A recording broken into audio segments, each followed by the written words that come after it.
Hello students, Rao academy के YouTube channel में आपका स्वागत है। मेरा नाम है राहुल मिश्रा।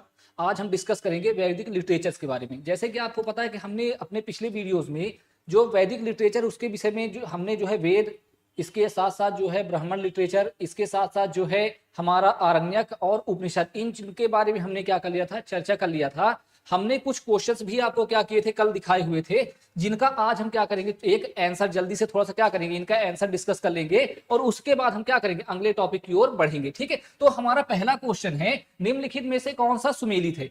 तो ऋग्वेद होत्री, सामवेद उद्गात्री, यजुर्वेद अधर्यो, उपरोक्त सभी। तो इसका आंसर क्या होगा? इसका आंसर है उपयुक्त सभी। हमारा डी ऑप्शन जो है वो राइट है। ठीक, देन उसके बाद जो है नेक्स्ट क्वेश्चन हमारा है कि निम्नलिखित में से किस ब्राह्मण ग्रंथ में पुत्री को भवसागर पार करने वाली नाव कहा, पुत्र को सागर पार करने वाली नाव कहा गया है? इसका आंसर है, अगर इसके ऑप्शन देखें तो ऐत्रेय ब्राह्मण है, कौशिकी ब्राह्मण है, जैमिनीय ब्राह्मण है और साथ साथ शतपथ ब्राह्मण है। तो इसका जो राइट आंसर है वो राइट आंसर है हमारा ऐत्रेय ब्राह्मण। ठीक, इसका राइट आंसर है ऐत्रेय ब्राह्मण। ऐत्रेय ब्राह्मण किसका ब्राह्मण है? ये ऋग्वेद का ब्राह्मण है। उसके बाद हमारा नेक्स्ट क्वेश्चन है कि निम्नलिखित में से किस वेद में पंचाग्नि विद्या का उल्लेख सबसे पहले मिलता है? ठीक है, तो सबसे पहला पंचाग्नि विद्या का उल्लेख किसमें मिलता है? हमें मिलता है ऋग्वेद में। जो पहला उल्लेख है वो हमें मिलता है ऋग्वेद में। तो ऋग्वेद इसका क्या है, राइट आंसर है। उसके बाद अगर देखें अगला क्वेश्चन कि निम्नलिखित ऋग्वैदिक आर्यों की सबसे पवित्र नदी कौन सी थी? ऑप्शन है सिंधु नदी, सरस्वती नदी, विपाशा, या हम क्या कहें इसके अलावा क्या है, वितस्ता नदी। यहां पर जो इसका सही आंसर होगा वो है हमारा सरस्वती नदी। ठीक है, यहां पर अगर हम देखें इंडस नदी है। इसके अलावा सरस्वती के लिए क्या वर्ड यूज किया गया है? नदीतमा।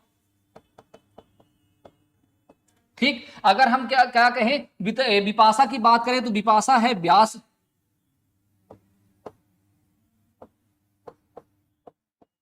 ब्यास रिवर। इसके अलावा वितस्ता की अगर बात करें तो that is Jhelum river. So right answer Saraswati river. Next question, निम्नलिखित में से किस ब्राह्मण को महाब्राह्मण के नाम से भी जाना जाता है? सबसे पहला है छंदोग्य ब्राह्मण, नेक्स्ट है जैमिनी, तीसरा है तांड ब्राह्मण और लास्ट है आपका कौशिकी ब्राह्मण। तो किसको कहा जाता है? हमें कहा जाता है तांड ब्राह्मण को क्या कहा जाता है? महाब्राह्मण भी कहा जाता है। और तांड ब्राह्मण का ही एक क्या नाम है? पंचविश ब्राह्मण भी इसी का ही नाम है। उसके बाद अगला देखिए, अगला है निम्नलिखित में से किस ग्रंथ में हमें पहली बार चारों आश्रमों के बारे में जानकारी मिलती है? मोस्ट इंपॉर्टेंट क्वेश्चन, यानी जो चारों हमारे आश्रम हैं, ब्रह्मचर्य, गृहस्थ, वानप्रस्थ और जो संन्यास आश्रम है, उनके विषय में जो हमें पहली जानकारी है वो किसमें मिलती है, किस ब्राह्मण में मिलती है? ऑप्शन है जावला उपनिषद, उसके बाद है ओशनम स्मृति, उसके बाद है मुंडको उपनिषद और अगला है विष्णु पुराण। तो यहां पर जो राइट आंसर है वो क्या है? जावला उपनिषद में हमें पहली बार क्या होता है? चारों आश्रमों के बारे में हमें जानकारी मिलती है। अगला क्वेश्चन है, निम्नलिखित में से कौन सा वेद गद्य और पद्य दोनों विधाओं में लिखा गया है? यानी जो क्या है, प्रोज एंड पोएट्री दोनों फॉर्म में लिखा गया एक ही वेद है, दैट इज यजुर्वेदा। ठीक, नेक्स्ट क्वेश्चन, निम्नलिखित में से किस ग्रंथ में यज्ञ को कमजोर नाव बताया गया है? ऑप्शन है हमारे पास, पहला है मुंडकोपनिषद, कठोपनिषद, उसके अलावा जो है महाभारत और साथ ही में क्या है, गीता। किसमें पहली बार जो है, यानी जो नाव है उसको जो यज्ञ है उसको कमजोर नाव का बताया गया है, दैट इज मुंडको उपनिषद। जो शब्द यूज किया गया है वो नाव के लिए टूटी हुई, जो यज्ञ है उसको टूटी हुई नाव का बताया गया है। ठीक, नेक्स्ट क्वेश्चन है हमारा, निम्नलिखित में से किस ग्रंथ में यज्ञोपवीत पहनने का पहला उल्लेख मिला है? जो आप देखते जो व्रतबंध संस्कार है या यज्ञोपवीत है, उसका पहला उल्लेख हमें कहां मिलता है? उसका पहला उल्लेख हमें मिलता है तैत्रेय ब्राह्मण में। और तैत्रेय ब्राह्मण किसका ब्राह्मण है? वो है यजुर्वेद का ब्राह्मण है। ठीक, नेक्स्ट क्वेश्चन है हमारा, निम्नलिखित में से कौन 108 यानी 108 उपनिषदों की सूची देता है? ठीक, ऑप्शन है हमारे पास, सबसे पहला है मुंडकोपनिषद, उसके अलावा क्या है, छंदोग्य उपनिषद है, उसके अलावा हमारे पास श्वेतवासर उपनिषद है और लास्ट में क्या है हमारे पास, मितिका उपनिषद है। तो इसका सही आंसर होगा मितिका उपनिषद में हमें क्या किया गया है? मितिका उपनिषद में उपनिषदों की जो संख्या है वो 108 बताई गई है। ठीक, इस तरह से हमारे क्या होते हैं, जो पिछले जो हमने जो क्लास ली थी, जो आपके वेद और इसके अलावा जो है ब्राह्मण, साथ ही साथ आरण्यक और इसके अलावा जो उपनिषद हमने जिन पर डिस्कस किया था, उनके हमने 10 क्वेश्चन क्या किए, प्रैक्टिस के रूप में हमने उसे सॉल्व कर लिया है। ठीक, तो अब आगे बढ़ते हमारा जो नेक्स्ट टॉपिक है, हमारा जो नेक्स्ट टॉपिक है वो है वेदांग।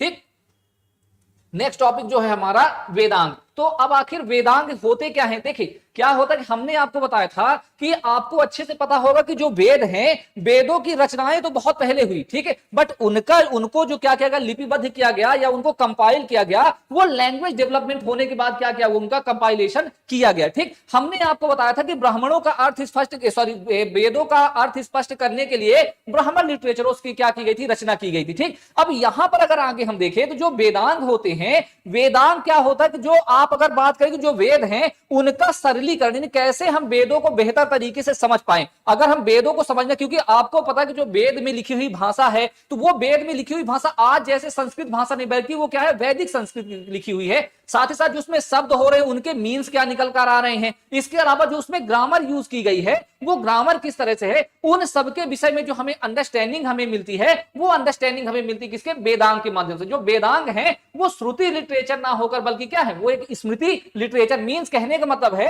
कि ये ओरल रूप में जनरेशन टू जनरेशन कैरी करके नहीं आए हैं, बल्कि जो वेद थे उन वेदाओं को सरलीकृत करने के लिए ही क्या किया गया कि हम बेहतर तरीके से अंडरस्टैंडिंग डेवलप कर पाए, उसके लिए वेदांग साहित्य की क्या की गई है, रचना की गई है। ठीक है, तो वेदों अगर हम देखें तो वेदों का अर्थ स्पष्ट कर, वेदों के अर्थों को सही समझने के लिए इनकी रचना हुई है। इनकी कुल संख्या हमें कितनी मिलती है, 6 हमें वेदांगों की संख्या देखने को मिलती है, जिनमें पहला है हमारा शिक्षा। शिक्षा में क्या दिया गया, जो हमारा शिक्षा है, जो पहला वेदांग है, दैट इज कॉल्ड शिक्षा। शिक्षा में क्या किया गया है कि अगर हम बात करें जो वेद है हमारे, तो जो वैदिक लिटरेचर या जो हमारे वेद है, वेदों में जो शब्द हैं, जो शब्दों का उच्चारण हमें करना है, जो शब्दों का प्रोनाउंसिएशन करना है, वो प्रोनाउंसिएशन किस तरह से हमें करना है, वो हमें किसके माध्यम से पता चलता है, वो हमें पता चलता है शिक्षा के माध्यम से। यानी क्योंकि आपको पता है कि शब्द हमारे होते हैं, तो हर शब्द की अपनी क्या होती है, अपना उच्चारण का एक तरीका होता है। वही उच्चारण का तरीका जो वैदिक शब्द हैं, उनके उच्चारण का तरीका हमें किसमें ज्ञात होता है, वो हमें शिक्षा के अंतर्गत ज्ञात होता है। और इस पर लिखी गई है, इस पर जो लिखी गई एक इंपॉर्टेंट पुस्तक है, दैट इज कॉल्ड शिक्षा शास्त्र। शिक्षा शास्त्र जो है, शिक्षा शास्त्र जो है वो शिक्षा पर लिखी गई एक महत्वपूर्ण पुस्तक है, जिसमें बताया गया है कि जो वैदिक क्या है, जो वैदिक शब्द हैं, उनको किस तरह से हमें क्या करना, प्रोनाउंसिएट करना है, उनका उच्चारण किस तरह से हमें करना है। ठीक, उसके बाद जो हमारा दूसरा है, दैट इज कॉल्ड निरुक्त। निरुक्त क्या होता है, देखिए आपको जैसे कि मैंने बताया कि आपको शब्द उच्चारण का अपना क्या होना चाहिए, एक तरीका होना चाहिए, हमने उसे शिक्षा के अंतर्गत देखा। उसके बाद आप देखें कि हर शब्द जो होता है उसका अपना एक मीन्स होता है, तो जो शब्द का मीन्स है और साथ ही साथ उसका किस रूप में प्रयोग किया गया है और इन फ्यूचर उसमें किस तरह के जो वर्ड है उसमें किस तरह का डेवलपमेंट हुआ है, उसके बारे में हमें जानकारी देखने को मिलती है किसमें, निरुक्त। तो अगर हम कहें करेंटली रूप पे, तो निरुक्त एक तरह से डिक्शनरी के रूप में वर्क करता है। जैसे आज हम देखें कि हमारे पास इंग्लिश हिंदी डिक्शनरी होती है, उसमें जो वर्ड, जैसे हमारे पास इंग्लिश से हिंदी ट्रांसलेट करके वर्ड, इंग्लिश के वर्डों को हिंदी में क्या किया जाता है, ट्रांसलेट करके उनका मीन्स स्पष्ट किया जाता है। उसी तरह जो निरुक्त है वो वैदिक जो लिटरेचर है, जो हमारे वेदास हैं, वेदास में जो भी शब्द आए हैं उनका अर्थ स्पष्ट किया जाता है और साथ ही साथ उनका किस रूप में प्रयोग किया जाता है, ये हमें बताने का काम किसके द्वारा किया जाता है, निरुक्त के रूप में किया जाता है। तो अगर हम बात करें तो निरुक्त के कॉन्टेक्स्ट में जो यास्क द्वारा लिखी गई निरुक्त है, वो क्या की गई, वो एक तरह से कहीं ना कहीं शब्दकोश है, जिसमें वैदिक लिटरेचर से रिलेटेड या वेदास से रिलेटेड जो क्या है शब्द मिलते हैं और उनका अर्थ स्पष्ट किया गया है। और इसे जो यास्क का निरुक्त है, इसे प्रथम भाषाई रचना भी बोला जाता है। जो यास्क का निरुक्त है, इसे इंडिया की प्रथम जो क्या है भाषाई रचना भी बोला जाता है। ठीक, उसके बाद अगर हम बात करें तो व्याकरण, थर्ड जो हमारा है व्याकरण या ग्रामर।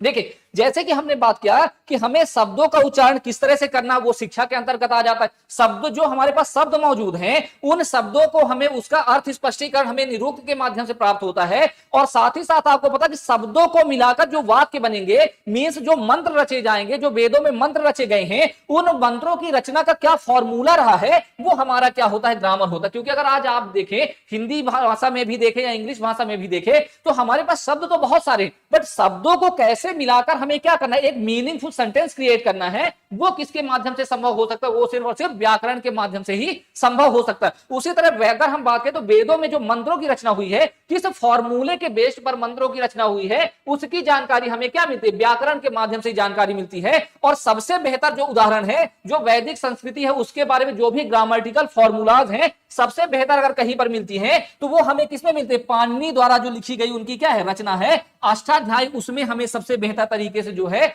जो वैदिक लिटरेचर, जो वेदों से रिलेटेड जो ग्रामर है, उसकी बेहतर जानकारी हमें किसमें देखने को मिलती है, हमें पाणिनि की अष्टाध्यायी में हमें वो चीज देखने को मिलती है। अगर अगला देखें तो कल्प, देखिए कल्प क्या होता है, कल्प एक विधि विधान होता है। देखिए जैसे क्या होता है, वैदिक मंत्र हैं तो वैदिक मंत्रों का उच्चारण किस रूप में करना है और इन मंत्रों का उच्चारण कब करना है, क्योंकि देखिए आपको पता है कि सारे के सारे मंत्र एक यानी को ऐसा तो होता नहीं कि भाई सारे मंत्र जो है हर जगह रिलेवेंट होते हैं। अगर आप कोई भी रिचुअल्स परफॉर्म करने जा रहे हो तो इन रिचुअल्स परफॉर्म करने के लिए आपको अलग अलग क्या होते हैं, मंत्रास होते हैं, ठीक है। साथ ही साथ जो क्या होते हैं कि जब आप रिचुअल परफॉर्म करते हैं, सैक्रिफाइसेस वगैरह करते हैं, तो उसका क्या विधि विधान होना चाहिए, किस तरह से वो चीजें होनी चाहिए, उसके विषय में हमें जो जानकारी देने का काम है, वो जानकारी देने का काम जो है वो कल्प के द्वारा किया जाता है, ठीक है। तो अगर हम बात करें कि कल्पों में जो है तो रिचुअलिस्टिक रूप से, अगर कहें कि रिचुअल्स हैं या सैक्रिफाइसेस हैं, उनको किस तरह से संपन्न करना, वो चीजों की जानकारी हमें मिलती है। और इसके संदर्भ में जो लिखी गई रचना है, वो एक महत्वपूर्ण रचना हमें यहां पर देखने को मिलती है, दैट इज कॉल्ड कल्पसूत्र। जो कल्पसूत्र है वो एक रचना है जिसमें बताया क्या है कि जो वैदिक, अगर कहें कि जो वैदिक सैक्रिफाइसेस या रिचुअल्स वगैरह हैं, किस तरह से परफॉर्म होंगे, कब परफॉर्म होंगे और उसको कौन परफॉर्म करेगा, इन सब चीजों की जानकारी हमें किसमें मिलती है, कल्पसूत्र में मिलती है। और इसके कल्पसूत्र के क्या है, हमें 4 भाग देखने को मिलते हैं। तो अगर कल्पसूत्र के 4 भागों की अगर हम बात करें तो सबसे पहला हमें मिलता है श्रौत सूत्र, श्रौता सूत्र है, उसके अलावा हम कहें शुल्ब सूत्र है, शुल्बा सूत्र है। इसके अलावा अगर हम बात करें, श्रौता सूत्र है हमारे पास, शुल्बा सूत्र है, इसके अलावा ग्रह सूत्र हमारे पास मौजूद है, दैट इज कॉल्ड ग्रह सूत्र, गृह सूत्र। और इसके अलावा क्या है, धर्म सूत्र।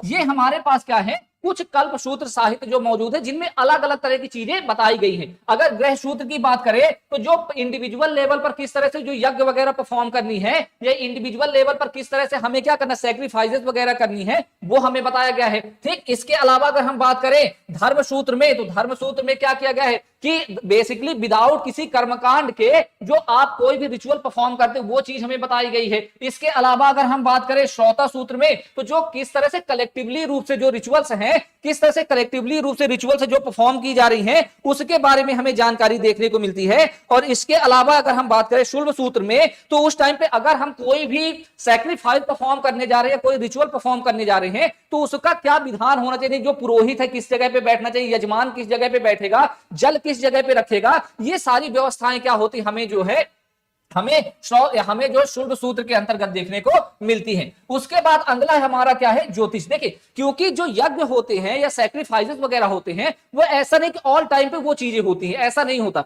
बल्कि अपना एक स्पेसिफिक समय होता है कि भाई किस टाइम पे हमें कौन सा यज्ञ परफॉर्म करना है। वो चीजों की जानकारी हमें ज्योतिष के माध्यम से मिलती है, क्योंकि इसमें जो है ब्रह्मांड से संबंधित जो ब्रह्मांडीय जो है या नक्षत्रों के बारे में क्या कहता है, यहाँ पर कैलकुलेशन किया जाता है और उसके माध्यम से ही हमें क्या होती जानकारी प्राप्त होती है कि कौन सा यज्ञ किस टाइम पे हमें परफॉर्म करना है। और लास्ट हमारा है छंद। छंद क्या होता है, जैसे अगर हम बात करें साम वेद में भी हम देखते हैं कि जब हम यज्ञ करते हैं तो यज्ञ करने के दौरान जब हम मंत्रों का उच्चारण करते हैं तो किस रूप में मंत्रों का उच्चारण करें, जो हमारे मंत्रों का उच्चारण का तरीका क्या होगा, वो बताने का काम किसके द्वारा किया जाता है, छंद के द्वारा किया जाता है। और छंद के कंटेक्स्ट में जो सबसे पुरानी रचना है उसे छंद शास्त्र कहा जाता है। साथ ही साथ अगर हम बात करें ज्योतिष से रिलेटेड जो सबसे पुरानी रचना हमें मिलती है वो वेदांत ज्योतिष के रूप में हमें देखने को मिलती है, ठीक है। तो इस तरह से हमारे क्या होते हैं, जो हमारा क्या है, जो वेदांत साहित्य है, किस तरह से हमें वेदों का सही तरीके से क्या करना, स्पष्टीकरण करना है। हमने जैसे देखा कि अगर हम बात करें शिक्षा के माध्यम से शब्दों का उच्चारण कैसे करना है,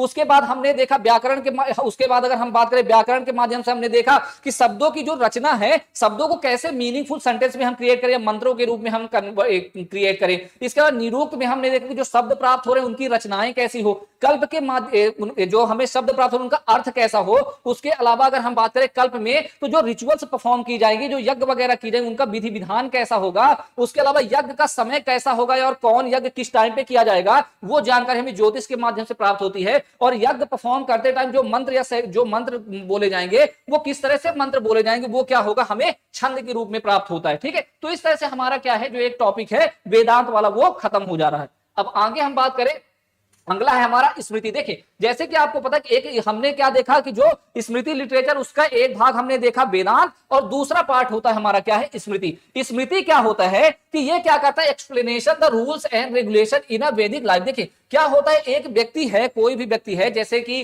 कोई भी व्यक्ति होगा तो उस व्यक्ति के क्या होंगे, कुछ कर्तव्य होंगे। जैसे अगर हम बात करें जिसे हम पुरुषार्थ भी कहते हैं, तो अगर मैं बात करूं कि हर व्यक्ति होगा, अगर कोई भी व्यक्ति है, कोई भी मैन है, तो उसके लाइफ का क्या होगा, अपना एक गोल होगा या ऑब्जेक्ट होगा, यानी ऑब्जेक्टिव ऑफ क्या होगी लाइफ, ऑब्जेक्टिव ऑफ लाइफ या गोल ऑफ क्या होगी लाइफ होगी। तो गोल ऑफ जो लाइफ होती है तो इसे ही हम क्या बोलते हैं, पुरुषार्थ बोलते हैं। और हमें क्या होता है, हमें 4 पुरुषार्थ क्या होते हैं, प्राप्त होते हैं। सबसे पहला जो है हमारा क्या है गोल ऑफ लाइफ है, वो कौन कौन सी है। फर्स्ट है हमारा धर्म, नेक्स्ट अर्थ, नेक्स्ट काम एंड फाइनली जो है मोक्ष।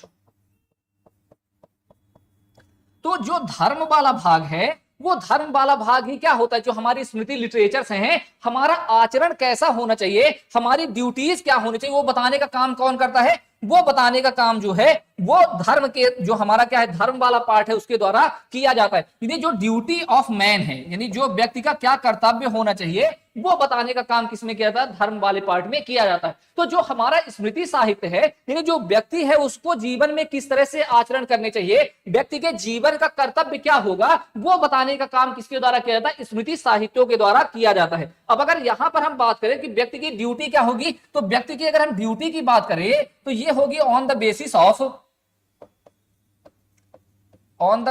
ऑफ वर्ना।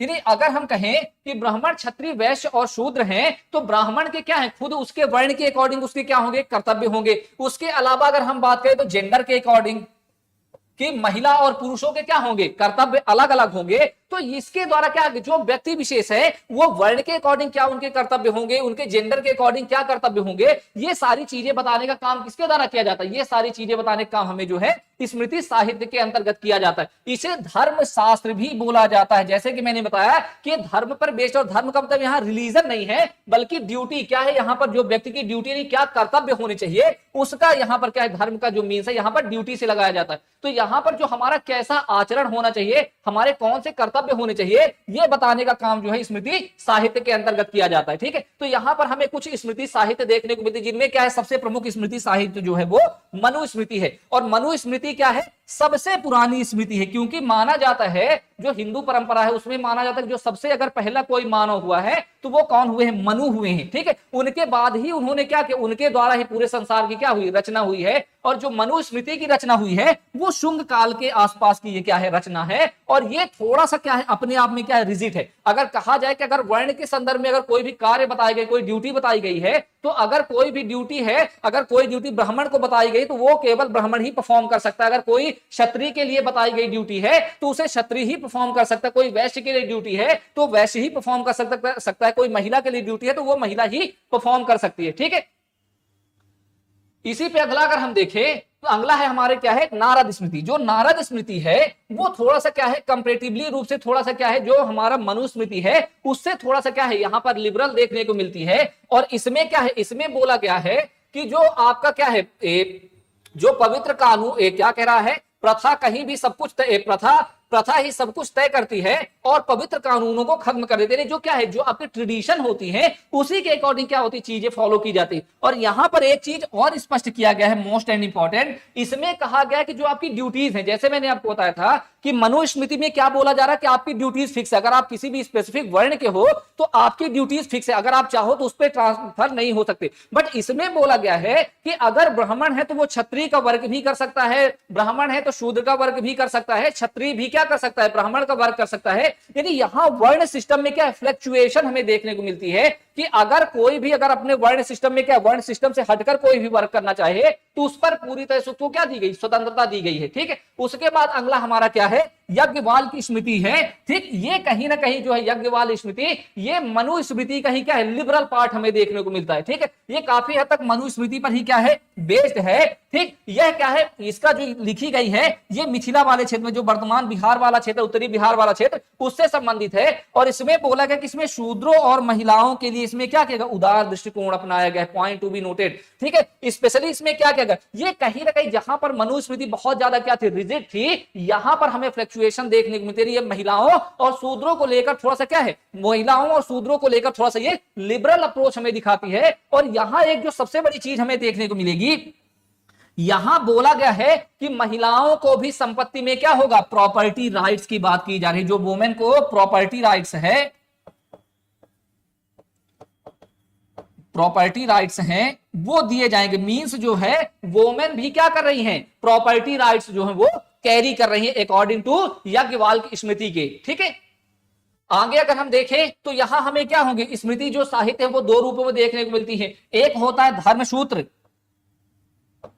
एक होता है धर्मसूत्र और दूसरा होता है धर्मशास्त्र। ठीक है, धर्मशास्त्र स्पेसिफिक क्या होता है, टिप्पणियां होती है जो किसी भी यानी अगर कहीं ग्रंथ विशेष पर लिखी गई टिप्पणियां होती हैं। और जो आपके धर्मसूत्र वो न्याय और सामान्य ज्ञान पर आधारित होती है, जो बेसिक नॉलेज है उस बेसिक नॉलेज या प्रिंसिपल ऑफ जस्टिस पर क्या होती है, बेस्ड होती है। ठीक है, इसके अलावा अगर हम स्मृति साहित्यों की बात करें तो यहां पर हमें जो है वो पाराशर साहित्य स्मृति देखने को मिलती है, विष्णु स्मृति देखने को मिलती है, यम स्मृति देखने को मिलती है, और इसके अलावा जो है शौनक स्मृति हमें क्या होती है, देखने को मिलती है। ठीक है, तो इस तरह से क्या है हमारी जो चीजें होती, जो वेदांत और स्मृति तक हमने क्या कर लिया, यहां तक हमने अपने सेकंड लेक्चर में हमने ये चीजें देख ली। अब इस पर बेस्ड हम लोग थोड़ा सा क्या कर लेते, कुछ प्रैक्टिस क्वेश्चन देख लेते हैं जिसे क्या करना, जिनका आंसर आपको देना है। ठीक है, तो जो पहला क्वेश्चन निम्नलिखित में से कौन सा सही ढंग से सुमेलित है, ठीक, ये आपको देख लेना। उसके बाद अगर हम बात करें नेक्स्ट, अगर हमारा जो नेक्स्ट क्वेश्चन निम्नलिखित में से किस ग्रंथ में क्षत्रियों को आपातकाल में शूद्रों का कार्य करने की सलाह दी गई, अभी हमने थोड़ी देर पहले डिस्कस किया है।